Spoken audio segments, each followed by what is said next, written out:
ইমানের পথে অবিচল থেকে আমার মরণ যেন হয়।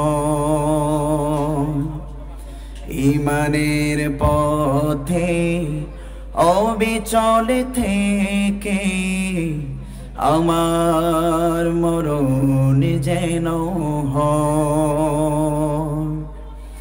তোমারই কাছে মিনতি আমার,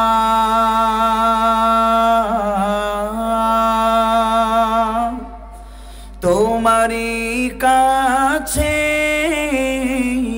মিনতি আমার, মোহামহিম দয়াময়, মোহামহিম দয়াময়। ইমানের পথে অবিচল থেকে আমার মরণ যেন হয়। সকলে পড়ুন আমিন। চাঁদ উদ্যান লাউতলা যুব সমাজ ও এলাকাবাসীর উদ্যোগে চতুর্থ বার্ষিক ওয়াজ দোয়ার মাহফিলের সম্মানিত সভাপতি বিশিষ্ট আলেমী দ্বীন অত্র এলাকার, আমি শুনেছি 18 বছরের সকলের ভালোবাসার ইমাম মাওলানা শফিকুল ইসলাম বাজিতপুরি হাফিজাহুল্লাহ, ইমাম ও খতিব বাইতুন নূর জামে মসজিদ, চাঁদ উদ্যান হাউজিং, লাউতলা, মোহাম্মদপুর। আল্লাহ তাআলা হযরতের হায়াতে ইলমে আমলে আরো বারাকা দান করুন। আমরা সকলে পড়ছি আমিন। আজকের মাহফিলের প্রধান আকর্ষণ সারা বাংলায় আলোড়ন সৃষ্টিকারী মুফাসসির কোরআন আলহাজ হযরত মাওলানা নাসির উদ্দিন যুক্তিবাদী, মুহতামিম আল জামিয়াতুল ইসলামিয়া সুলতান শাহী গোরাদাইর সুলতানুল উলুম মাদ্রাসা গোপালগঞ্জ। অত্যন্ত চমৎকার জ্ঞানগর্ভ সুললিত কণ্ঠে হুজুর আলোচনা করেন। হুজুরের আলোচনা শুনে শুনেই আমরা বড় হয়েছি।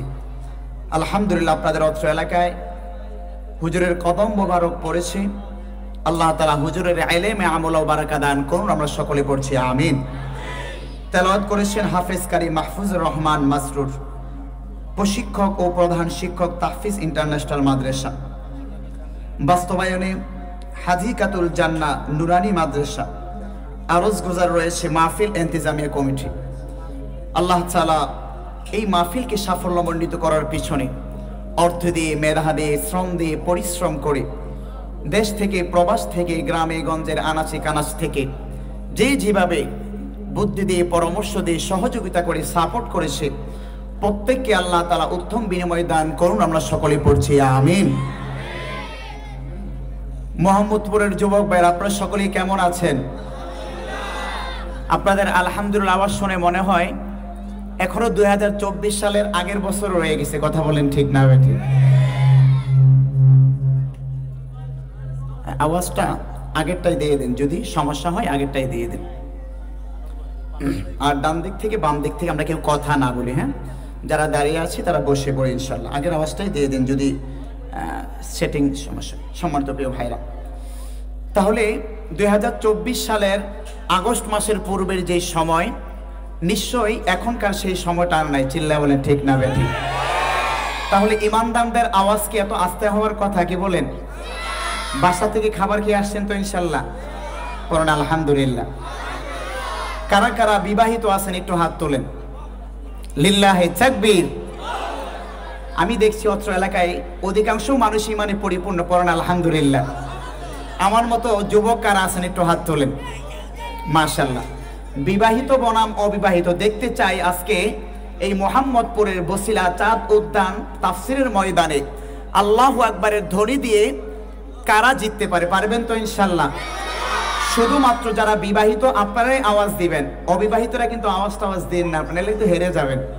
শুধু বিবাহিতরা, আমি নারী তাকবীর বলবো, আপনারা আল্লাহু আকবার বলবেন। পারবেন তো ইনশাল্লাহ? সাবধান, বিবাহিতরা কিন্তু ভুলে আওয়াজ দিন না। নারায়ে তাকবীর। বিবাহিত ভাইরা প্রস্তুত? অবিবাহিত ভাইরা প্রস্তুত তো ইনশাল্লাহ? শীতকাল, গলাটা একটু খারখানি দিয়ে নেন যাতে তাকবীর দিতে কোনো সমস্যা না হয়। রেডি তো ইনশাল্লাহ? রেডি ইনশাল্লাহ? তাকবীর ধ্বনি দিব ইনশাল্লাহ। নারায়ে তাকবীর।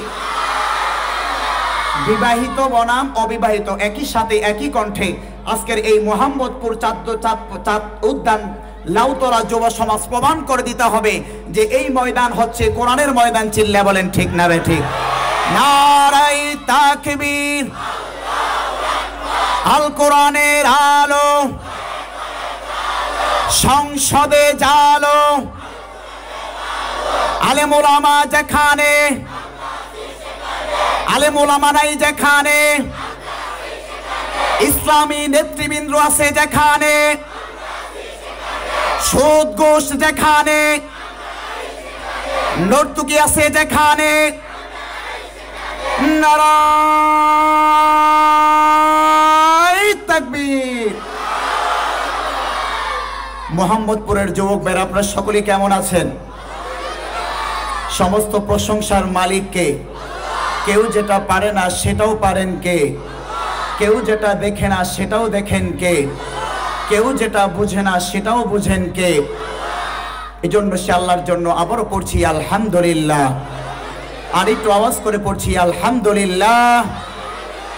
রব্বানা লাকাল হামদ হামদান কাসীরান তাইয়িবান মুবারাকান ফীহি ইয়া রাব্বি লাকাল হামদু কামা ইয়ানবাগি লিজালালি ওয়াজহিকা ওয়া আযীমি সুলতানিকা লাকাল হামদু বিল ঈমান লাকাল হামদু বিল ইসলাম লাকাল হামদু বিল কুরআন। আমরা প্রশংসা করলাম কার? সবকিছু প্রশংসা করে কার? ঘোষণাটা এসেছে একটি কিতাবের মধ্যে, চিৎকার করে বলতে হবে সেই কিতাবের নাম কি? এই কোরআনে কোনো সন্দেহ আছে? কোনো সংশয় আছে? বিনা সন্দেহে বিশ্বনবী মুহাম্মদ মুস্তাফা সাল্লাল্লাহু আলাইহি ওয়াসাল্লামের উপর যিনি প্রেরণ করেছেন, চিৎকার করে বলতে হবে তিনি কে? সে আল্লাহ পাক রব্বুল আমিন বলছেন, সাব্বাহা লিল্লাহি মা ফিস সামাওয়াতি ওয়া মা ফিল আরদ। এই আসমান এবং জমিনের মধ্যে মানুষকুল ব্যতীত আরো যত জীব জানোয়ার রয়েছে এই সবগুলো প্রশংসা করে একজনের, চিৎকার করে বলতে হবে তিনি কে? প্রশংসা সবই কেবল তোমারি, প্রশংসা সবই কেবল তোমারি রব্বুল আলামিন। দয়ালু মেহেরবান করুণায় ফুরান, দয়ালু মেহেরবান করুণায় ফুরান, আর কেহ নাই তুমি মালিক শেষে বিচারের দিন। সমস্ত বিচারের মালিক যিনি কে? যেই জমিনে বসেছি সেই জমিনটাও দিয়েছেন কে? সুতরাং আল্লাহর দেওয়া এই জমিনে ক্ষমতা চলবে কার? কিন্তু দুনিয়ার রাজনীতিবিদরা বলছে সমস্ত ক্ষমতার মালিক হচ্ছে জনগণ, কিন্তু আল্লাহ বলছেন সমস্ত ক্ষমতার মালিক, চিৎকার করে বলতে হবে তিনি কে? সুতরাং 2025 সালে আমাদের শপথ নিতে হবে ছাত্র অভ্যুত্থানের মাধ্যমে যে সুন্দর বাংলাদেশ আমরা পেয়েছি, সেই সুন্দর বাংলাদেশ যদি আমরা সাজাতে চাই, কোরআনের আইন ছাড়া কোনো বিকল্প পদ্ধতি হতে পারে না। চিল্লায়া বলেন ঠিক না বে ঠিক? এই জন্য আমাদের স্লোগান পরিবর্তন করতে হবে।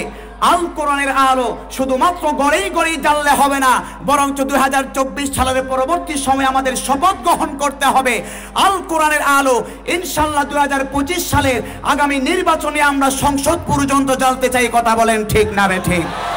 অনেক দল দেখেছি, সমস্ত দল দেখার সময় শেষ। কখনো নৌকা এসেছে, কখনো দানের শীষ এসেছে, কখনো কৃষকের স্বপ্ন পূরণের জন্য জাতীয় পার্টি নাঙ্গল নিয়ে এসেছে। আসলেই দিন শেষে দর্থ পার্টিকেই আমরা দেখলাম, কিন্তু যেই পার্টিগুলো আমাদেরকে স্বপ্ন দেখায়, যদি ক্ষমতায় আমরা যেতে পারি কোরআনের বিরুদ্ধে আমরা আইন করব না, যদি ক্ষমতায় আমরা যেতে পারি এই মসজিদগুলোতে এসে, আমার বিশ্বাস আপনাদের অত্র এলাকার যিনি ইমাম সাহেব আছেন তার কাছেও বিভিন্ন সময় নির্বাচনের সময় পদপ্রার্থীরা এসে এসে ইস্তেহার দেয়, হুজুর যদি আগামী নির্বাচনে আমি পাশ হতে পারি ইনশাল্লাহ কোরআনের বিরুদ্ধে আমি কোনো আইন করব না। আফসোস পরিতাপের বিষয়, যেই সমস্ত নেতা কর্মীরা মসজিদে এসে এসে ইমামদের কাছে মুসল্লিদের কাছে দোয়া চায়, এমন নেতারাই যখন সংসদ সদস্য হয়ে যায় সর্বপ্রথম কোরআনের বিরুদ্ধাচরণ করে কথা বলেন, ঠিক না বেঠিক? এজন্য আমাদের স্লোগান পরিবর্তন করতে হবে। আল কোরআনের আলো শুধুমাত্র গড়েই গড়ে জ্বাললে হবে না, বরঞ্চ 2025 কিংবা 26 সালের নির্বাচনে আমরা আল কোরআনের আলো শুধু ঘরেই নয় বরং সংসদ পর্যন্ত জ্বালতে চাই। চিল্লা বলেন, ঠিক না বেঠিক? আমার প্রিয় ভাইয়েরা, অনেক নেতা দেখেছি, সব নেতারা বলে আমি যদি পাশ করতে পারি তাহলে দুর্নীতিমুক্ত বাংলাদেশ গড়ব। আসলে যতই নেতা যত বলি আওড়ায়, দিন শেষে দেখলাম প্রত্যেকটা শাসনে আমলে দুর্নীতির রেকর্ড। কথা বলেন, ঠিক না বেঠিক? আর এই সমস্ত দুর্নীতিবাজরা ইমাম আলিমুল আমাদেরকে বলে আলেমরা নাকি সবচাইতে বেশি ধর্ম ব্যবসায়ী পড়েন, নাউজুবিল্লাহ। অথচ নির্বাচনের পূর্বে এই সমস্ত নেতা কর্মীরা আপনাদের মসজিদে এসে এসে কি চায়? ভোট চায়। অথচ 5 ওয়াক্ত নামাজ এদের প্রথম কাতারে খুঁজে পাওয়া যায় না। চিল্লা বলেন, ঠিক না বেঠিক? সুতরাং যুবক ভাইদেরকে আমি বিশেষভাবে অনুরোধ করব, আগামীর নেতৃত্ব কাদের হাতে তুলে দিবেন, কাকে আপনি নেতা হিসাবে গ্রহণ করছেন, এখন চোখে চোখ রেখে কথা বলার সময় এসেছে, এখন মুখে মুখে নিয়ে কথা বলার সময় এসেছে। কাকে আমি নেতা হিসাবে নির্বাচন করব? আগামীর নেতৃত্বে কোনো সুদখোর, ইয়াবাখোর, কোরআন বিদ্বেষী আমরা নেতা দেখতে চাই না। চিল্লা বলেন, ঠিক না বেঠিক? অথচ এই সমস্ত দুর্নীতিবাজ নেতারাই আলেমদেরকে বলে যে ওলামাই কেরাম নাকি দর্শনের সাথে জড়িত। আপনাদের মোহাম্মদপুরের গোটা বাংলাদেশের রহমত আল্লামা মামুনুল হকের বিরুদ্ধে কি বিশাল একটা মামলা দেওয়া হয়েছিল, আপনারা সকলেই কম বেশ জানেন। এই মোহাম্মদপুরের গর্ব আল্লামা মামুনুল হকের বিরুদ্ধে যেই সমস্ত দুর্নীতিবাজ কোরআন বিরুদ্ধাচারী নেতা কর্মীরা ট্যাগ দিয়েছে যে তিনি দর্শনের সাথে জড়িত, অথচ আপনারা সকলেই জানেন আজকে দিবালোকের না স্পষ্ট হয়ে গিয়েছে কোশ্চিন কালেও মামুনুল হক দর্শনের সাথে জড়িত ছিল না। চিল্লা বলেন, ঠিক কিনা? এই দুর্নীতিবাজ নেতা কর্মীরা আমাদের সকলের প্রাণপ্রিয় মুফাসসিরে কোরআন, যিনি 50টা বছর এই তাফসিরের ময়দানে তাফসির করে করে বাংলার দলমত নির্বিশেষে সকল মানুষের মন জয় করেছিল, আল্লামা দেওয়ার হোসেন সাইদির বিরুদ্ধে দুর্নীতির মামলা দিয়েছিল, দর্শনের মামলা দিয়েছিল। যারা এই সমস্ত ওলামায়ে কেরামের বিরুদ্ধে মিথ্যা মামলা দিয়ে জেল খাটাতে পারে এমন নেতা আমরা আর ভবিষ্যতে দেখতে চাই না। চিল্লা বলেন, ঠিক না বেঠিক? এই জন্য আমাদের শপথ নিতে হবে, আগামীর বাংলাদেশ যদি আমরা সাজাতে চাই দুর্নীতিমুক্ত, ইয়াবা মুক্ত, কোরআন প্রেমিক নেতা আমরা নির্বাচিত করব। কথা বলেন, ঠিক না বেঠিক? দুর্নীতির ওই আখড়ায় বসে, দুর্নীতির ওই আখড়ায় বসে জাহির করে গান, কলম দিয়ে কামায় টাকা, কলম দিয়ে কামায় টাকা, আবার ধরে সাদরবান। ওরা শিক্ষিত শয়তান, ওরা শিক্ষিত শয়তান। আসসালামু আলাইকুম। ওরা হলো জাতির লাগি মহামারীর মহাজন, পাইলে কলম ঠেকাইয়া চালায় ওরা নির্যাতন। কথা বলেন, ঠিক না বেঠিক? ওরা হলো জাতির লাগি মহামারীর মহাজন, পাইলে কলম ঠেকাইয়া চালায় ওরা নির্যাতন। ঘুষের টাকায় ওদের ভুঁড়ি। কিসের টাকায় ওদের ভুঁড়ি? অথচ আমার মতো যদি সালমান সাদি চিকন চাকুন হুজুর হয়, বলে হুজুর ঘটনা কি? মানুষের বাড়িতে খায়, এত চিকুন চাকুন হওয়ার ঘটনা কি? নিশ্চয়ই কোনো সন্দেহ আছে। আর যদি আমার চাইতে একটু মোটা কাটা হুজুর হয়, মেদওয়ালা, এতেও হুজুরের সমস্যা। বলে হুজুর মানুষের বাড়িতে খাইতে খাইতে বিশাল বড় তাগারি একটা করছে, আছে না নাই? অথচ আজ পর্যন্ত কোন সাংবাদিক, কোন নেতা কর্মী আঙ্গুল দিয়ে বলতে পারবে না যে কোন ওলামায়ে কেরাম দুর্নীতির সাথে জড়িত। ঠিক না বেঠিক? বরং যারাই ওলামায়ে কেরামের বিরুদ্ধে আচরণ করে আমরা দিন শেষে দেখতে পাই ক্ষমতা শেষ হতে দেরি আর তাদের বিরুদ্ধে দুর্নীতির অভিযোগ বুড়ি বুড়ি। কথা বলেন, ঠিক না বেঠিক? এজন্য ওদের ভুঁড়ি কি হালাল টাকায় না ঘুষের টাকায়? ঘুষের টাকায় ওদের ভুঁড়ি, ঘুষের টাকায় ওদের ভুঁড়ি। হাইরে করে যে টান টান, ওরা শিক্ষিত শয়তান, ওরা শিক্ষিত শয়তান। এমন শিক্ষিত শয়তান আছে না নাই? এই জন্য আমাদের শপথ নিতে হবে, আর কোন শিক্ষিত মানুষ তুমি শয়তানকে আমরা আগামীর আমাদের নেতা হিসাবে নির্বাচন করতে আমরা চাই না। যাকেই ক্ষমতায় বসাবো, যাকেই নেতা হিসাবে নির্বাচন করব, দেখবো ন্যূনতম সে একজন নামাজি কিনা। ঠিক না বেঠিক? কারণ যে ব্যক্তি, যেই নেতা নামাজ পড়ে তার কর্মীরাও তার পিছনে নামাজের কাতারে দাঁড়িয়ে যাবে। আর নামাজ বলে ইন্নাস সালাতা তানহা আনিল ফাহশাই ওয়াল মুনকার, নামাজ সমস্ত অশ্লীলতা বেহায়াপনা থেকে দূরে রাখার আদেশ করে। কাজেই অন্তত আগামী নেতৃত্ব যাদেরকে আমরা নির্বাচিত করব, খুব ভেবেচিন্তে, অনেক ধোঁকা খেয়েছেন। আজকে দেশ স্বাধীন হয়েছে, 54 বছর হয়েছে। আফসোস পরিতাপের বিষয়, বাঙালিদের আর ভাগ্য পরিবর্তন হলো না, ঠিক না বেঠিক? অথচ দেশের মানুষ 90% ইমানদার। ইমানদার হওয়ার পরেও আমরা আমাদের নেতা নির্বাচন করি বেঈমানদেরকে, আমরা আমাদের নেতা নির্বাচন করি সুদখোরকে, ঘুষখোরকে। সেজন্য আমাদের ভাগ্য আর পরিবর্তন হয় না। এজন্য যেই কথাগুলো বললাম, রাগ করলেন আপনারা ভাই? পড়েন আলহামদুলিল্লাহ। মিজানুর রহমান আজহারি চিনেন তো আপনারা? ভালোবাসেন না ওনাকে আপনারা? কার জন্য ভালোবাসেন? উনি যদি কোনো ভুল করে সেটাও সংশোধন করে দিবেন কার জন্য? একদল খেয়েছে আরেক দল খাওয়ার জন্য মরিয়া। এই কথা বলাতে ওনাকে নিয়ে বিভিন্ন রকম মন্তব্য আছে না নাই? সেই চিত্রগুলো আমরা দেখছি কি দেখছি না? এজন্য প্রিয় ভাইরা আমার, খুব সতর্ক থাকতে হবে। অনেক ভাইরা আছেন আমাদের সাথে সুসম্পর্ক। আমার মসজিদ 14 গ্রাম কেন্দ্রীয় বাজার, আপনারা সম্প্রতি সময় শুনেছেন জিয়াউর রহমানের নামে জিকির করলে কি হবে? জান্নাতে যাওয়া যাবে। শুনছেন না আপনারা এটা? আমি আমার সেই 14 গ্রামের নেতাকে আমি বলেছি, আমার মসজিদের সামনে সেই ঘটনা ঘটেছে। আমি ওনাকে নসিহত করেছি, আপনি এই ঘটনা যে এই বক্তব্য দিয়েছেন এটা কি বুঝে দিয়েছেন না বুঝে দিয়েছেন? বলল হুজুর আসলে আমি বুঝে দেই নাই, আবেগে আপ্লুত হয়ে মুখ দিয়ে এসে পড়ছে। তো তিনি আমার কাছে তাওবা করেছে। তো এটা শুকরিয়ার বিষয় না ভাই? ভুল করেছে, তাওবা করেছে কার কাছে? এই জন্য খুব সাবধান। আপনি যেই দলের হন না কেন, সবার আগে কি ভাই?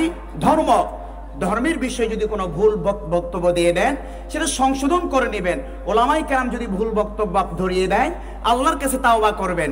কারণ এই ভুল মেসেজ যদি গোটা বাংলাদেশের কাছে পৌঁছে যায়, আপনার ব্যক্তিগত ইমেজ যেমন নষ্ট হবে, রাজনৈতিক ইমেজও নষ্ট হবে, কি হবে না? এই জন্য ধর্মের বিষয়টা খুব সেনসিটিভ। ধর্মের বিষয়ে কথা বলার ক্ষেত্রে নতুন রাজনীতিতে আপনারা যারা এসেছেন খুব সাবধানতা অবলম্বন করবেন। আল্লাহ আমাদের সকল ভাইদেরকে ইসলামের জন্য কবুল আর মঞ্জুর করুন। সকলে পড়ছি আমিন।